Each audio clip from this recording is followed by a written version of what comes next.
Hey guys, do you want your marriage to be better but don't know what to do? Today we're going to talk about 3 questions that can turn you into an awesome husband. We'll be right back.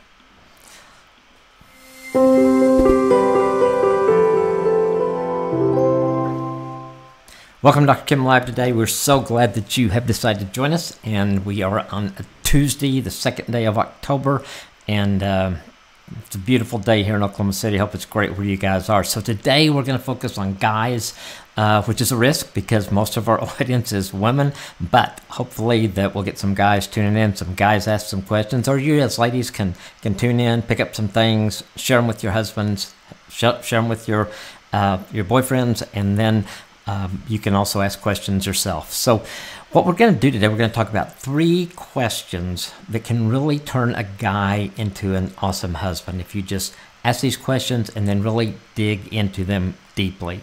So the first question is your wife your best friend? Now, when we were dating, one of the things I loved about my time with Nancy is that we really were best friends with each other. In fact, a few years ago, we were doing a presentation and somebody asked a question because we were talking about some of the struggles we went through and some of the rough times, especially early in our marriage. And they said, asked Nancy, why did you stick through? And she said, I didn't want to lose my best friend. So I think all of us want that, but how do we do it? Because a lot of times as guys, we're not that relational, but our wives are. And so we need to know, how can we relate well to them? How can we relate in a way that they will see us as that best friend? Because it's true, and women I talk to, they want their husband's companionship. They want us to spend time with him. But the other side of it is, they also want us to enjoy that time that we spend with them. And so just sitting around on the couch with them watching Netflix, that may be good, but that's not going to really deepen your friendship relationally. It's going to have some interaction with it. So what can you do to find out? How do you start that? Well, the person that knows your wife best is herself, right? So ask her some ways that she would like for you to spend time with her. Because by spending time together, interacting with each other, that deepens that friendship between a husband and a wife in that relationship. The other thing I would say is when she is talking, really listen. Really be able to tell her what she said. Because a lot of times when we're talking, when our wife is talking, we're thinking about something else, or we're thinking about what we are going to do when this conversation is over. And so she finishes talking, we just give her this blank stare. We need to be able to tell her what she talked about. And the only way we're going to do that is by listening. The other thing is when she asks you questions, respond. Give her your input. Be engaged with her. Next to God, think of her first. Pray for her. Let her know how much that she means to you. Another thing I think that really is good, wives like us to know that we're thinking of them at times when they're not around. So I would say during the day, think of her, put a reminder on your calendar, and just send her a text. I was thinking about you. I love you. I care about you. Can't wait to get home tonight. Anything like that is going to really help connect the two of you. And then the thing that I think our wives never get tired of hearing from us is how much we love her. Say that over and over, day after day after day. So that's question number 1. Is your wife your best friend? And hopefully some ideas there for you to do that. Question 2, is God at the center of your marriage? For most of us, as guys, that's a tough one. And for some of us, it really scares us because we struggle enough with being relational. How can we lead our wives in a spiritual way? So let's look at some ways that we can get started. I think first thing is if I'm going to put God at the center of marriage, I've got to put him at the center of my life. So my relationship with God, I've got to work on that to the point where I can share that with my spouse and lead my spouse. So some things you can do, you can find a good church and go. Take your wife and go every single week. The averagest couples or people go to church 1 time a month. Man, I just think you need to be there every week, not some legalistic thing, because you need to be around other people. You need to worship. You need to hear a message. You need to have something that challenges you, encourages you, or helps your week be better because you were in church. Second thing, pray for her every day. Keep it simple. I know some of us that's hard to pray. Just ask God to give her a good day and to help you be a good husband for her that day. Very simple like that. God will show up, I promise. Read the Bible with her. You've got the YouVersion app. If you don't, download it, the Bible app, the YouVersion, the reading plans. There's lots of great reading plans. I would suggest start with our 7 Secrets to an Awesome Marriage plan. It's 7 days. It'll get you started. It'll talk about some things that are important for your marriage relationship. It'll give you some things to interact on together. So that would be a good thing. The second thing is God at the center of your marriage. And number 3, are you her warrior? God gave us the role as husbands of being the leader. I think being a warrior is part of that role. So as warriors, we bring a sense of security and safety to our wives. They want to know that we will protect them, that we'll look after them, that we're going to keep them from harm. They want to know that we would never, ever knowingly harm them. As a husband warrior, you have the courage to lead your wife in a way that honors God. So how can you be a warrior? What are some things you can do? Number one, you may need to set a level playing field to start with. If you ever hurt your wife in any way, tell her you're sorry and tell her that from today on you will never knowingly hurt her again. And with God's help, you'll be able to carry that out. Number 2, ask her what you can do to help her feel protected and cared for. If you're going to be her warrior, you got to know what she needs. You got to be able to meet that need for her, but you got to know what it is first. And number 3, ask about her fears, and then together lay those fears at the feet of God. God does not want us to be fearful. So you coming alongside of her, asking about those fears, and both of you praying about that and giving those to God is huge. It's a huge thing that will move your marriage forward. And then pray and ask God daily how to show you to be a warrior in your marriage. 3 questions. Is your wife your best friend? Is God at the center of your marriage? And are you her warrior? Now, we do have a YouVersion plan that goes along with this. Let me get it up here so you guys can see this. And there we go. It's called 3 Questions for Husbands. It's a 3-day plan. You can go on YouVersion and you can search this plan, 3 Questions for Husbands. You can search Dr. Kim. You can search Awesome Marriage. Any of those ways will help you find it. So let's look at a clip from that 3-day series, give you an idea of what it's all about.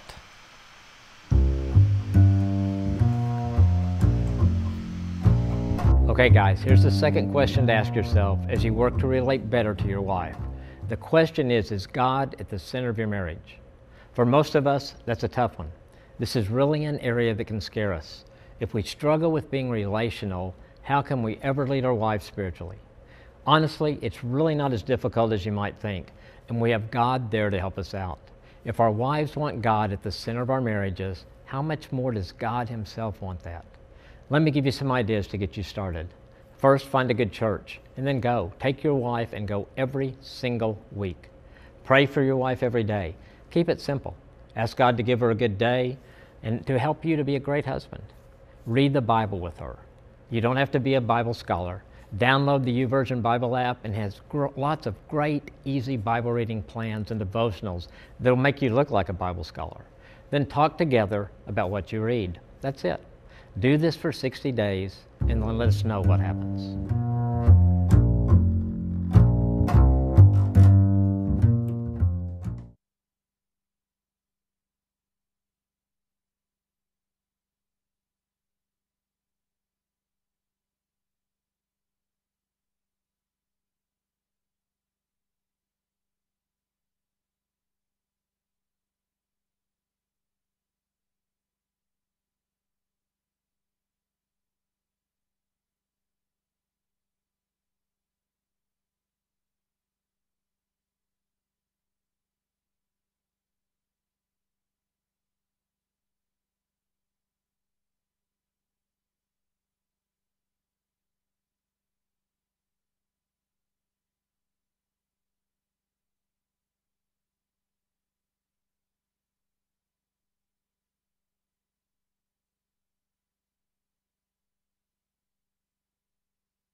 Okay, I am so sorry about the audio on that. Thank you for letting me know about that. So let me go back on a couple of those questions. And the Bible says, Ryan asked, the Bible says to the man is to leave his parents, cleave to his wife. What if you have a single mother with no one to take care of her? How I answered that was saying that I think you just need to make sure your wife feels like she's the number one priority in that relationship of the two.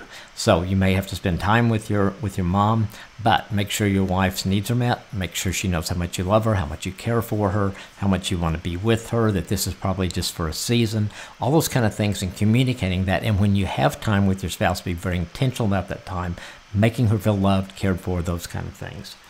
And the other question that we had, because of our work schedules, we get no time to talk, and the time difference compounds our ability to talk much. And this is someone whose spouse lives in a different country. And so I think you just take advantage of technology. You have to make some sacrifices. You know, somebody's going to have to be tired. Maybe alternate on that of who's talking at night, maybe the other person talking at the day. But if you don't be intentional about it, if you don't spend time face-to-face online together, and then as often as you can get together, that's going to be very important too. All right.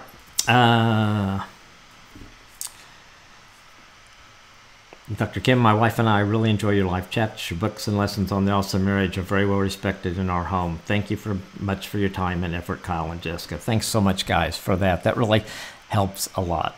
Okay, here's a couple of questions that came in. How can I be a better husband when we have kids? A couple things. One, I think really this is where we really want to dig in and know what our wife needs are. And then we can meet those needs. Depending on how many kids you have, I mean, if your wife's a stay-at-home mom or you both work, coming alongside her as her husband. You know, and the other thing is our wives want us involved with the kids. And so you doing your part is going to be very, very helpful to her.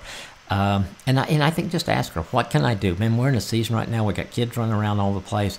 How can I be a better husband for you? And then do the things she asks you to do. That's a great way to do that.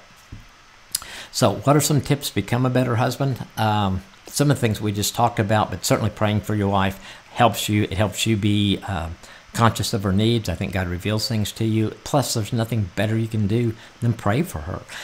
Be aware of what her needs are and how you can help. You may need to ask her that to get her input, and then compliment her. Tell her how beautiful she is. Tell her what a great mom she is, what a great wife she is. Those kind of things are so meaningful to a woman. All right. Hope those helped. I can't wait for you guys to continue to ask questions. Thank you so much. Here we got all these guys asking questions. I thought the guys even going to get on today, and they are. So we're going to look at one of our vlogs right now. And this is one that is on YouTube. We have all kinds of vlogs on YouTube. We have all kinds of videos on YouTube. And this one is called Be a Student of Your Spouse. Okay, today we're going to be talking about being a student of your spouse. Here we go. One of the best pieces of advice I give to married couples is to be a student of your spouse. If you want an awesome marriage, you have to know your spouse well. You can't love what you don't know. And if you know your spouse, you're going to know how to love them and serve them. You'll cherish them because you'll be growing in intimacy with them. You can be a student of your spouse by asking them questions, observing them, praying for them. Do you know the answer to these questions? What do they love? What's their favorite treat? What do they love to do to relax? What stresses them out? What can you be praying for them this week? What are they longing for? What are they afraid of? What are they worried about? What do they think is funny? And what does fun look like to them? If you don't know the answer to these questions, find out. And if you do, great, but continue to learn more and be a good student of your spouse. Being intentional this week about observing your spouse, asking good questions, and praying for them, what's going to get you on to that awesome marriage?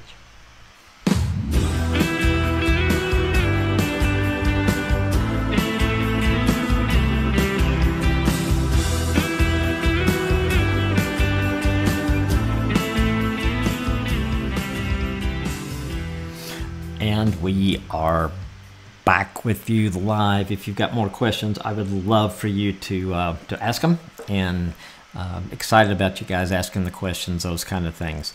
Okay, so we do have some more questions that people had sent in, and so let's look at those.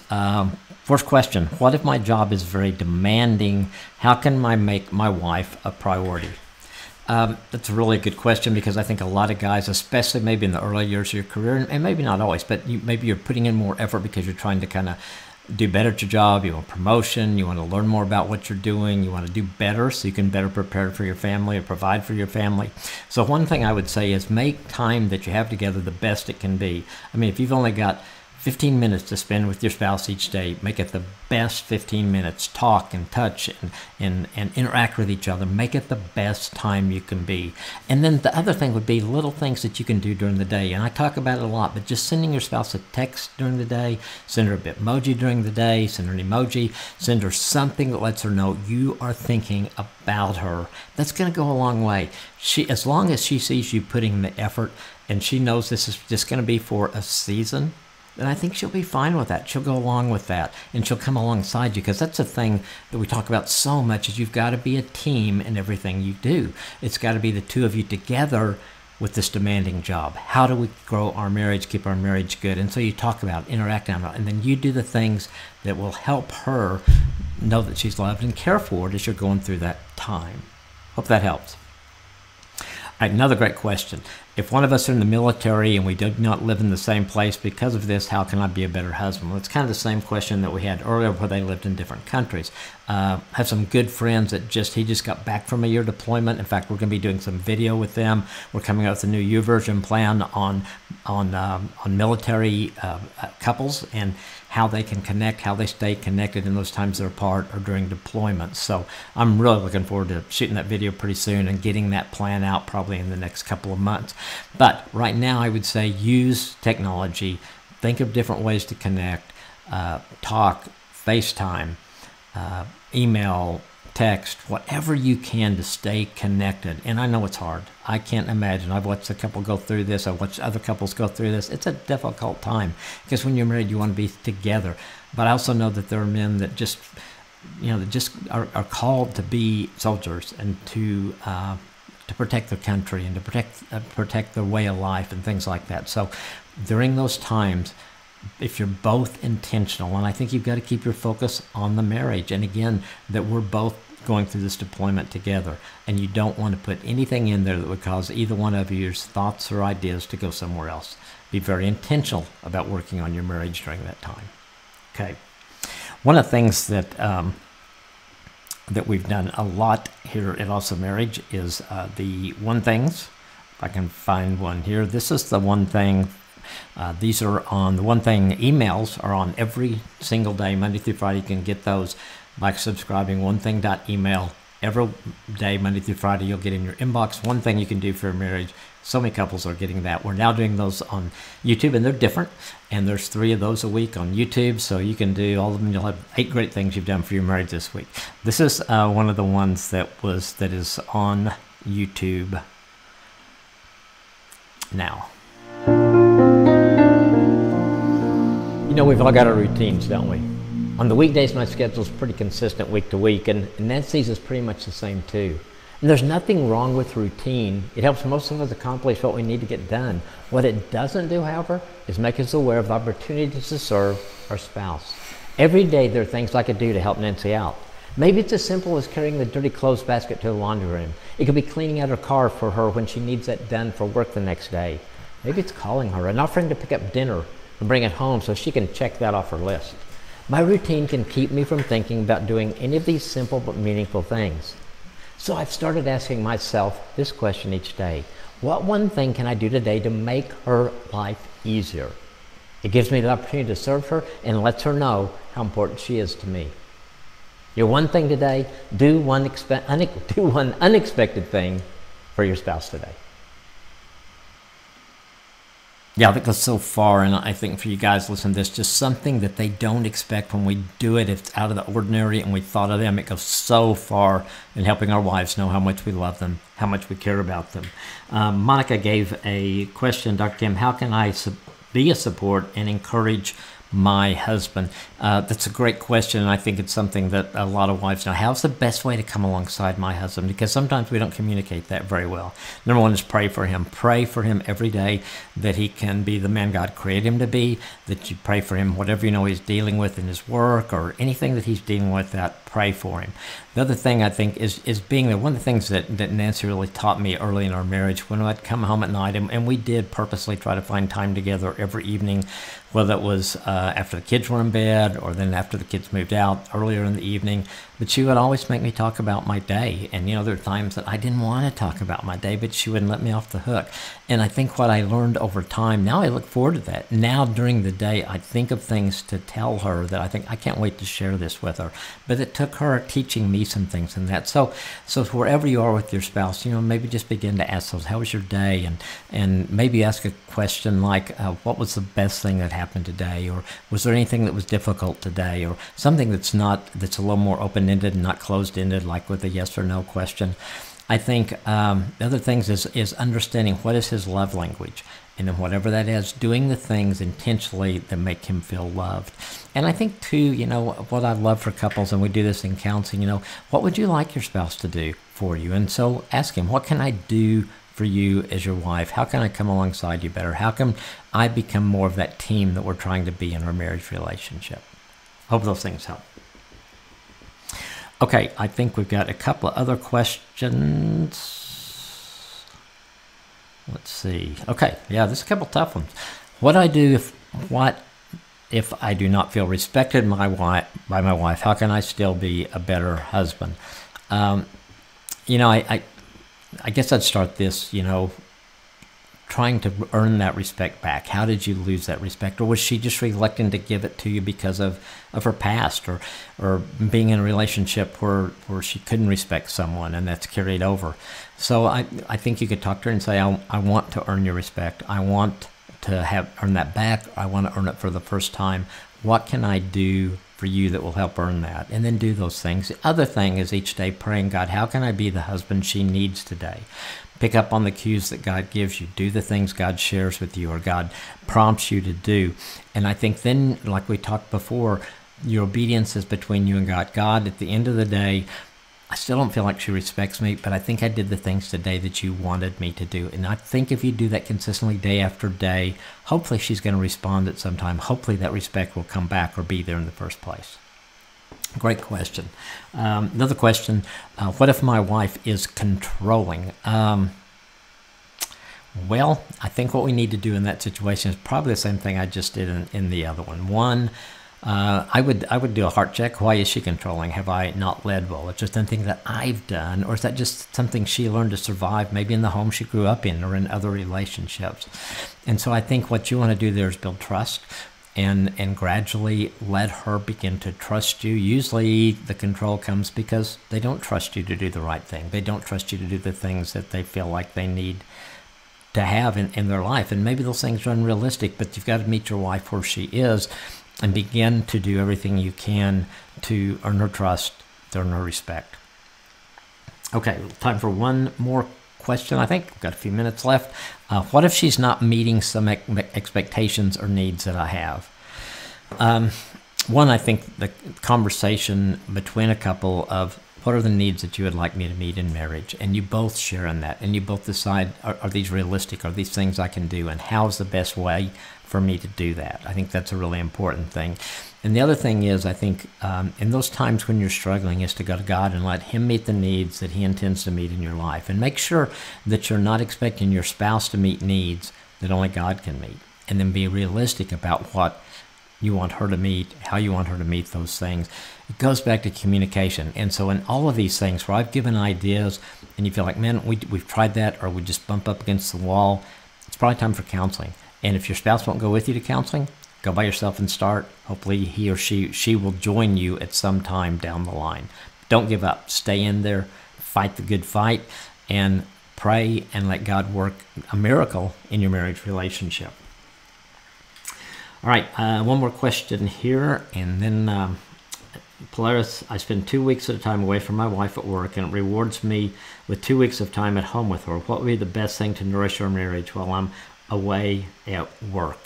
I think those are the things where you continue to communicate. You know, I've got, I think that's where a YouVersion plan is really good.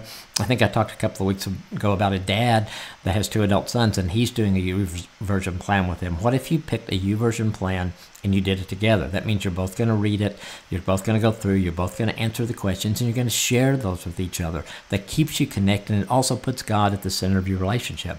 In that part where you can share with each other, you can share what you thought about the plan, what you learned from it, what you are praying for her about, what you would like her to pray for you about. Those are really important things, and continue to do those. Continue to do the FaceTiming, continue to text, continue to stay as connected as you can under those circumstances. And then the cool thing is you've got 2 whole weeks when you get home. And I know there's a lot of catching up and errands and things that have to be done, but really make the most of that time that you have together too. All right. Thanks to all of you guys. I love the questions you guys have had today. One thing I wanted to end with today, as most of you know, we've done the Not Me thing. And that's what we started back in August with Man Week. We haven't done the video of this in a long time. And so I wanted you to, those of you who are kind of wondering, what is this Not Me thing all about? Well, this is what it's about. How does it affect your marriage when you spend time with porn? How does it affect your wife when she finds out you've been looking at porn? How does it affect other women when you devalue, objectify, or dishonor them? How does looking at porn dishonor God's plan for marriage? How does it affect your relationship with God when you look at porn? I invite you to join me and thousands of men globally by taking a stand against pornography. Take the pledge, post the hashtag, join the fight. Hashtag not me. I will not dishonor my marriage with pornography. I will not dishonor my wife by looking at pornography. I will not devalue, objectify, or dishonor women in any way. I will not dishonor my God in his incredible plan for marriage by looking at pornography. With God's help each day, I will not give in to the temptation of pornography.